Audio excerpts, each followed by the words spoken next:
Hello everyone, इस video में हम डाटा इंटरप्रिटेशन के बारे में डिटेल में स्टडी करने वाले हैं। तो सबसे पहले हम ये समझते हैं कि डाटा इंटरप्रिटेशन आखिर होता क्या है। तो इसे समझने के लिए हम इसके दो वर्ड्स को बारी बारी से समझते हैं, तो हमें डाटा इंटरप्रिटेशन के बारे में ज़्यादा समझ में आएंगे।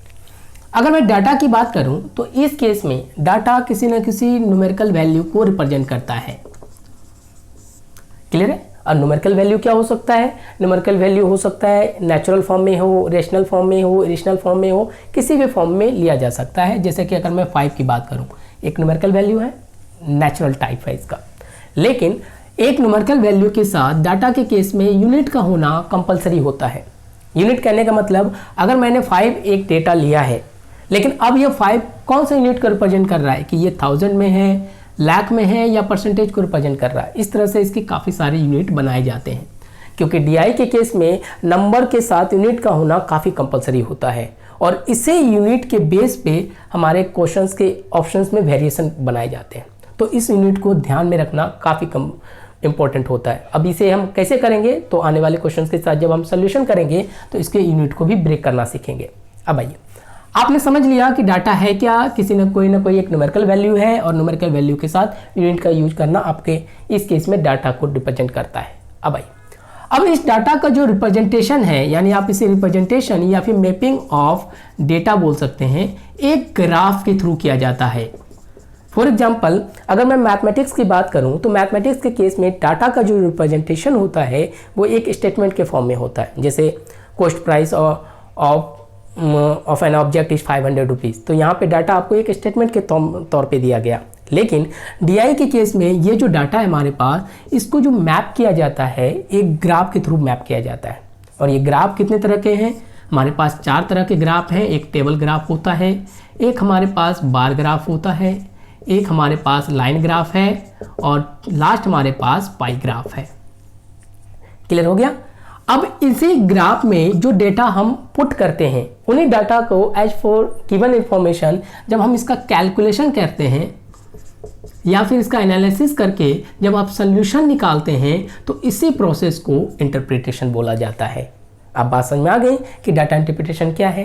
कि अगर मैं इसे कंबाइन फॉर्म में बोलूं तो डाटा इंटरप्रिटेशन डाटा को यानी न्यूमेरिकल वैल्यू को ग्राफिकल फॉर्म में रिप्रेजेंट किया जाता है और इन्हीं ग्राफिकल फॉर्म में रिप्रेजेंट डाटा का कैलकुलेशन करके सॉल्यूशन निकालना इंटरप्रिटेशन कहलाता है।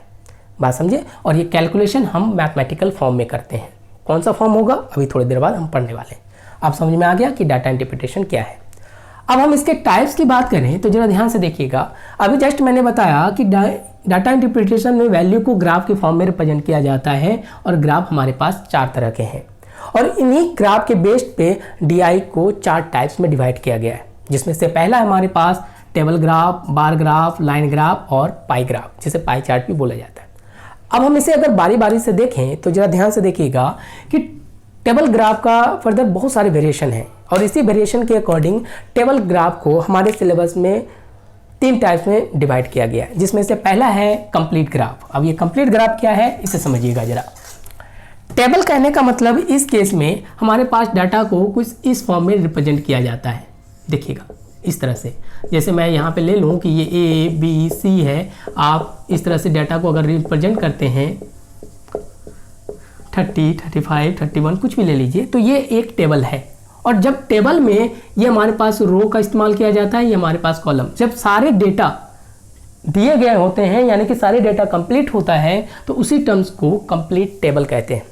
अब इसमें किस तरह के क्वेश्चंस पूछे जाते हैं अभी हम थोड़ी देर बाद इसके बारे में जानने वाले हैं, बट हमें बस ये समझना था कंप्लीट टेबल कहने का मतलब जब टेबल में सारे डेटा हमारे पास दिए जाते हैं तो उसी को आप कंप्लीट टेबल कहते हैं।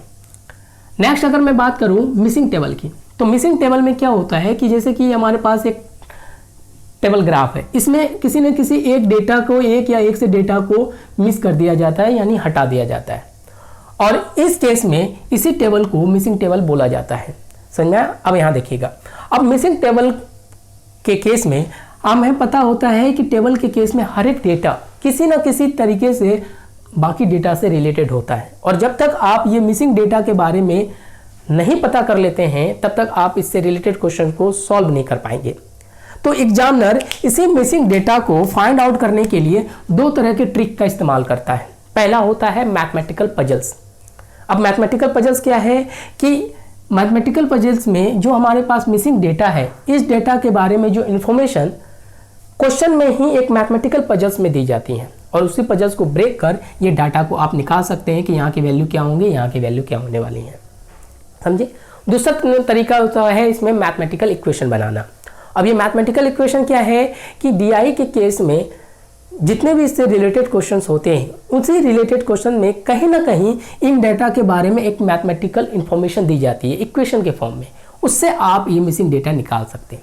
ये तो मैंने आपको थ्योरेटिकल फॉर्म में बताया कि मिसिंग डेटा को निकालने के लिए हमारे पास दो तरीका है, मैथमेटिकल पजल्स और मैथमेटिकल इक्वेशन। करेंगे कैसे, जब हम आने वाले वीडियो में इसे 1 बाय 1 डिटेल में पढ़ने वाले हैं तो इस टर्म्स को और भी आगे हम तरीके से समझ जाएंगे। क्लियर हुआ। नेक्स्ट हमारे पास है formula based table. Formula based table की अगर मैं बात करूं तो जरा ध्यान से देखिएगा, इसे मैं कुछ लिख देता हूं 30-40। तो फार्मूला बेस्ड टेबल में क्या होता है कि अगर एग्जामिनर चाहता है कि मैं पर्टिकुलर किसी ग्राफ के लिए कुछ स्पेशल फार्मूले का यानी स्पेसिफिक टाइप के फार्मूले का यूज करूं, तो वो क्या करता है, क्वेश्चन में ही आपके पास इस तरह से एक कोई ना कोई फार्मूला आपके पास लिख के दे दिया जाता है, इस तरह से आपके पास बना देगा। यानी अब ये फार्मूला इसी टेबल पर्टिकुलर उसी टेबल के लिए यूज किया जा सकता है, आप उस फार्मूले को फर्दर किसी दूसरी जगह यूज नहीं कर सकते। तो इस तरह के क्वेश्चंस को फार्मूला बेस्ड टेबल कहते हैं। बात समझ में आ गया। तो हमारे टेबल में ये 3 टाइप्स के वेरिएशन को पढ़ना हमारा पार्ट है। अब भाई नेक्स्ट अगर मैं बात करूं तो नेक्स्ट हमारे पास जो ग्राफ है वो है बार ग्राफ। बार ग्राफ को हिस्टोग्राम भी बोलते हैं। क्यों, जब हम इसे देखेंगे आने वाली वीडियो में तो डिटेल में बता दूंगा। तो देखिएगा, बार ग्राफ में जो डाटा का रिप्रेजेंटेशन है एक बिल्डिंग ब्लॉक्स के टर्म्स में की जाती है इस तरह से। क्लियर। और इसी बिल्डिंग ब्लॉक्स की जो हाइट होती है, जैसे कि ये x है ये y है, इसी बिल्डिंग ब्लॉक्स की जो हाइट है वो इसके न्यूमेरिकल वैल्यू को रिप्रेजेंट करता है। जैसे मान लीजिए ये 50 है और ये 30। क्लियर है। और इसी वैल्यू के बाद हम फर्दर इसके मैथमेटिकल कैलकुलेशन करके सोल्यूशन निकालते हैं। समझ में आ गया, जिसे आप बार ग्राफ के टर्म्स में जानते हैं। नेक्स्ट अगर मैं बात करूं लाइन ग्राफ, लाइन ग्राफ की बात करूं तो लाइन ग्राफ भी बार ग्राफ की तरह ही है, लेकिन यहाँ पे डाटा को एक पर्टिकुलर पोजीशन में रिप्रेजेंट किया जाता है। यानी ये अगर बाइज में हमारा x है, ये y है, ये z है, ये m है, तो यहाँ पे डाटा का पोजीशन अलग अलग पॉइंट में है और लेकिन इसी डाटा के पॉइंट को पोजीशन को एक लाइन से रिप्रेजेंट कर दिया, ऐड कर दिया जाता है, यानी कि कनेक्ट कर दिया जाता है। इसलिए इसी ग्राफ को आप लाइन ग्राफ कहते हैं। समझ में आया। जहां बार ग्राफ में डाटा का वैल्यू एक बिल्डिंग ब्लॉक से रिप्रेजेंट किया जाता है, वहीं लाइन ग्राफ में डाटा को एक पोजीशन के तौर पर रिप्रेजेंट किया जाता है। बस इसे कनेक्ट करने के लिए हम एक लाइन का इस्तेमाल करते हैं, इसलिए इसे लाइन ग्राफ बोला जाता है। ठीक है। नेक्स्ट आइए हम पाई चार्ट की बात करते हैं, जिसे पाई चार्ट या पाई ग्राफ कहते हैं। तो पाई ग्राफ के केस में हमारे पास एक सर्कल का इस्तेमाल किया जाता है और सर्कल के ही पार्ट्स को फर्दर डिवाइड कर इसके वेरिएबल बनाए जाते हैं, जैसे x है, y है, z है, m है। क्लियर है। अब आइए, अगर मैं इस ओवरऑल सर्कल को 100 को एज्यूम करके बनाऊं तो ऐसे ही पाई ग्राफ को परसेंटेज पाई ग्राफ बोला जाता है। क्लियर है। और सेकेंड इसका फॉर्म होता है कि जैसे हमने अभी देखा कि पाई के केस में हम सर्कल का इस्तेमाल करते हैं, फर्दर इसी सर्कल को डिवाइड कर देते हैं इसके वेरिएबल के टर्म्स में x, y, z और m। लेकिन अगर मैं इसके ओवरऑल पार्ट्स को 360 में कंसिडर करके क्वेश्चन बनाऊं तो जिसे हम डिग्री पाई कहते हैं। तो हमारे पास टाइप्स ऑफ डीआई में इतने टाइप्स के ग्राफ को पढ़ना है, जिसमें से सबसे ज़्यादा क्वेश्चंस हमारे पास टेबल और पाई से पूछे जाते हैं, क्योंकि इन दोनों में काफ़ी वेरिएशन देखने को मिलते हैं। बार और लाइन ग्राफ में ज़्यादा वेरिएशन नहीं है तो इसका वेटेज थोड़ा कम हो जाता है। तो ये आपने डीआई का डिफिनेशन देखा और इसके टाइप्स के बारे में समझा और इसके बारे में डिटेल में हम स्टडी करने वाले हैं 1 बाय 1। अब आइए, अब हम ये जानते हैं कि किसी भी डीआई के केस में एक क्वेश्चन में आपके पास 3 to 5 क्वेश्चन रिलेटेड होते हैं। अब उन क्वेश्चन में मोस्टली क्वेश्चंस जो होते हैं, ऑल्दो सभी मैथमेटिकल टर्म्स से ही बनते हैं, लेकिन मोस्टली क्वेश्चंस मैथमेटिकल के कुछ टर्म्स से ही बनाए जाते हैं, जिन्हें हम टर्म्स ऑफ डाटा इंटरप्रिटेशन कहते हैं। क्योंकि अगर मैं डीआई को कंपैरिजन करूं मैथमेटिक्स के साथ तो आप दोनों को मैथमेटिकल फॉर्म बोल सकते हैं, लेकिन डिफरेंस क्या है कि जहां मैथमेटिक्स अनबाउंडेड रूल का इस्तेमाल करता है, बहुत सारे रूल्स एंड ट्रिक्स और टर्म्स का इस्तेमाल करता है, लेकिन डीआई के केस में कुछ ही टर्म्स का इस्तेमाल किया जाता है। इस मायने से डीआई मैथमेटिक्स से काफ़ी ईजी भी हो जाता है। अब आइए, तो डीआई के रिलेटेड क्वेश्चन बनाने के लिए आपको ये 4 टर्म्स के बारे में जानना जरूरी है। देखिएगा, पहला टर्म्स होता है हमारे पास अर्थमेटिकल ऑपरेशन। अर्थमेटिकल ऑपरेशन को आप डीआई का फंडामेंटल ऑपरेशन बोल सकते हैं या बेसिक ऑपरेशन। ऑल्दो जितने भी क्वेश्चंस होते हैं डीआई में वो अर्थमेटिकल ऑपरेशन पे ही बेस्ड होते हैं, डायरेक्टली या इनडायरेक्टली, जिनमें आप देखेंगे कि 4 तरह का ऑपरेशन होता है, प्लस, माइनस, इनटू और डिवीजन। इसे ही अर्थमेटिकल ऑपरेशन कहते हैं। डायरेक्ट के केस में आपसे क्वेश्चन डायरेक्टली पूछ दिया जाता है कि आप बताइए कि राम का टोटल मार्क्स कितना है, find out the total marks of Ram, total sale कितना है। तो इस केस में क्या करेंगे आप, एडिशन ऑपरेशन का ही तो यूज करेंगे। Find out the difference of Ram's marks and Mohan's marks, कि राम और मोहन के मार्क्स का डिफरेंस निकालिए। तो इस केस में डायरेक्टली आप अर्थमेटिकल ऑपरेशन का इस्तेमाल करते हैं। क्लियर है। इनडायरेक्टली के केस में बाकी टर्म्स इसका इस्तेमाल करता है। तो समझ आया। तो डीआई के केस में हमें अर्थमेटिकल ऑपरेशन का काफ़ी इंपॉर्टेंस है, जो जिसे आप ऑलरेडी समझते हैं। सिंपली आप इसे प्लस माइनस इंटू डिवीजन से इसे इस्तेमाल कर सकते हैं। नेक्स्ट है हमारे पास मोस्ट इंपॉर्टेंट टर्म्स, वो है परसेंटेज। अगर आप डीआई के क्वेश्चंस बना रहे हैं तो डीआई के क्वेश्चंस में परसेंटेज के क्वेश्चन जरूर दिखने को मिलते हैं। लेकिन अगर मैं परसेंटेज की बात करूं मैथमेटिकल टर्म्स में, तो ये फिर से मैं बताना चाहूँगा ये बहुत ही ब्रॉड टॉपिक है, जिसमें काफ़ी रूल्स ट्रिक्स का इस्तेमाल होता है, बट डीआई के केस में ये लिमिटेड है। कैसे है, तो उसके लिए हमने ये 4 टर्म्स का इस्तेमाल किया है, जिसे परसेंटेज या प्रतिशत कहते हैं। अब इसे समझने के लिए जैसे कि मैं कोई 2 वेरिएबल ले लेता हूँ, एक्स और वाई। क्लियर है। और ये 2 वेरिएबल क्या है, ये क्वेश्चन के इन्फॉर्मेशन पार्ट में आपको बता दिया जाएगा कि ये मान लिया जाए मेरा मार्क्स की वैल्यू है या आपके मार्क्स की वैल्यू है। ये हो सकता है total selling of company A है, total selling of company B है। ये हो सकता है cost price of an object है, total cost price of second object है। तो ये एक्स और वाई वेरिएबल किसे रिप्रेजेंट करता है, क्वेश्चन के इन्फॉर्मेशन पार्ट में दे दी जाती है। अब इसकी वैल्यू क्या होने वाली है, तो इसे हम ढूंढेंगे कहाँ, इन ग्राफ से। यानी आपको क्या बोला कि इन दोनों वैल्यू का डाटा कहाँ से निकालते हैं, और डाटा को रिप्रेजेंट किया जाता है ग्राफ से। तो ग्राफ से हम इसकी वैल्यू निकालेंगे। जैसे कि मैंने यहाँ पे लिख दिया डायरेक्टली, ये 200 है, ये 125 है, और ये वैल्यू हम ग्राफ से ढूंढेंगे कैसे, तो हम जब इस क्वेश्चन को सॉल्व करेंगे तो अपने आप वहाँ पे आपको पता चल जाएगा। तो अभी मैंने डायरेक्टली लिख दिया कि x की वैल्यू इतना और y की वैल्यू 125। ये मान के चलिए ये आपका मार्क्स है, ये मेरा मार्क्स है। तो इन वैल्यू को मैंने पहले डेटा से फेच कर लिया, ग्राफ से फेच कर लिया, यानी ढूंढ के निकाल लिया। लेकिन जैसे 2 वेरिएबल हमारे पास बन के तैयार होता है, तो परसेंटेज के केस में एग्जामिनर 4 तरह के क्वेश्चंस पूछते हैं। पहला क्वेश्चन क्या होता है वो देखिएगा, जो काफ़ी इंपॉर्टेंट है। ये पूछा जाता है x is how much percent of y। ऐसे क्वेश्चन पूछे गए हैं। Approximately Ram marks is how much percent of Shyam marks. ऐसे क्वेश्चन आए हुए, तो वो इसी फार्मूले पे बेस्ड है। तो इसको कैसे बनाते हैं, x upon y into 100%। For example अगर आप x टू y निकाल रहे हैं, 200 अपॉन 125 इंटू 100% कर लीजिए, हमारा आंसर हो जाएगा। फर्दर आप इसमें कैलकुलेशन करके आंसर निकाल सकते हैं। समझा। एज इट इज अगर मैंने x टू y को परसेंटेज के टर्म्स में पूछा है, तो एग्जामिनर y टू x के भी टर्म्स में आपसे पूछ सकता है। इसलिए हमने सेकेंड फॉर्म को भी यहाँ पे लिख दिया है। वो क्या है, y is how much percent of x। तो ये हमारे पास सेकेंड केस हो जाता है। तो कुछ नहीं करना, इसी फार्मूले को रिवर्स में आप लिख सकते हैं, जो हमारे पास सेकेंड फार्मूले का केस होता है, ये वाला। तो ये 2 फार्मूले आपको काफ़ी देखने को मिलेंगे डीआई के परसेंटेज वाले टॉपिक में। क्लियर है। अब आइए, अब इससे ज़्यादा इंपॉर्टेंट 3rd और 4th वाले टर्म्स का होता है। फॉर एग्जांपल देखिएगा, यहाँ आपके पास 200 मार्क्स है, मेरा 125 मार्क्स है। तो एग्जामिनर कहता है कि अगर आपका मार्क्स मेरे से ज़्यादा है तो मुझे परसेंटेज के टर्म में बताइए हाउ मच परसेंट ग्रेटर या फिर इंक्रीज। तो इसी को कंपैरिजन फॉर्म का इक्वेशन बोलते हैं, जो पॉइंट नंबर 3 और 4 की बात करता है। तो यहाँ पे मैंने लिखा है x is how much percent greater than y। अब यहाँ पे देखिएगा, मैंने यहाँ पे ग्रेटर लिखा है, तो क्वेश्चन टू क्वेश्चन इस ग्रेटर की जगह आप इंक्रीज लिख सकते हैं। वहाँ प्रॉफिट पूछा जा सकता है, मैक्सिमम हाईएस्ट कुछ भी पूछा जा सकता है, यानी इसके सिनोनिम्स में से किसी का इस्तेमाल किया जा सकता है। तो ये वाला फॉर्म कैसे निकालते हैं, तो ये बोलता है कि पहले ग्रेटर निकालिए। फॉर एग्जाम्पल इस केस में मैं पहले ग्रेटर निकालूंगा, 200 माइनस 125, तो ये कितना हुआ 75। ये हमारे पास ग्रेटर है, वही टर्म्स को मैंने यहाँ लिखा है। ठीक है। अब जब परसेंटेज ग्रेटर की बात करें तो ग्रेटर कितना है, 75 अपॉन 125 लिखकर आप इसे 100 से मल्टीप्लाई करके परसेंटेज निकाल सकते हैं। तो ये हमारे पास पहला जो क्वेश्चन होता है, जिसे कंपैरिजन फॉर्म ऑफ परसेंटेज कहते हैं। तो इसका काफ़ी इंपॉर्टेंस है आपके डीआई के केस में, जो ज़्यादातर क्वेश्चन आप देखेंगे परसेंटेज में इसकी बेस पे बनाया जाता है। नेक्स्ट, अगर मैंने x को y से कंपेयर किया तो आपको पता चला x is greater than y, लेकिन y भी तो कंपेयर कर सकता है x से, तो एग्जामिनर कोई भी काम कर सकता है। तो इस केस में आप क्या लिखेंगे कि y is how much percent less than of x। तो इसके लिए यानी y x से कितना परसेंटेज छोटा है, तो एज इट इज इसी फॉर्मूले का इस्तेमाल करेंगे। तो पहले तो हम लेस निकालेंगे कि लेस कितना है इन दोनों का न्यूमेरिकल फॉर्म में। तो आपने 200 माइनस 125 किया, आंसर कितना हुआ 75। अब हमें परसेंटेज लेस निकालना है क्योंकि एग्जामिनर ने परसेंटेज लेस में पूछा है।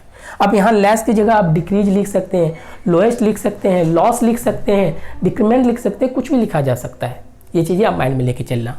अब यहाँ पे लेस कितना है 75 लिख दिया और कितना एक्स से है तो आप 200 लिख देंगे इंटू 100, तो हमारा परसेंटेज लेस का फॉर्मूला निकल जाएगा। ऑल्दो ये फार्मूला बना कैसे है ये चीज़ें हम तब देखेंगे जब मैं आपको मैथमेटिक्स बताऊंगा, तो इस फार्मूले को डिटेल में एक्सप्लेन कर दूंगा कि ये फार्मूला बना कैसे। अभी हमें डायरेक्टली इस फार्मूले का यूज करना है। तो ये हमारे पास परसेंटेज के ये 4 बेसिक टर्म्स थे जिसका इस्तेमाल हमारे डीआई के केस में किया जाता है। ऑल्दो 1-2 क्वेश्चन इस तरह से होते हैं कि आप जानते हैं कि 20 इस तरह से क्वेश्चन 20% ऑफ 500, तो इसे तो आप नॉर्मली जानते हैं, जिससे आप 20% को आप क्या लिखेंगे 1/100 इंटू 500। ये भी एक टर्म्स है जो परसेंटेज में अभी आने वाले क्वेश्चंस में यूज होने वाला है। तो परसेंटेज के लिए हमें इतने टर्म्स का जानना जरूरी है डीआई के क्वेश्चन को सॉल्व करने के लिए। अब आइए नेक्स्ट इंपॉर्टेंट टर्म्स की अगर मैं बात करूं वो है हमारे पास रेशियो।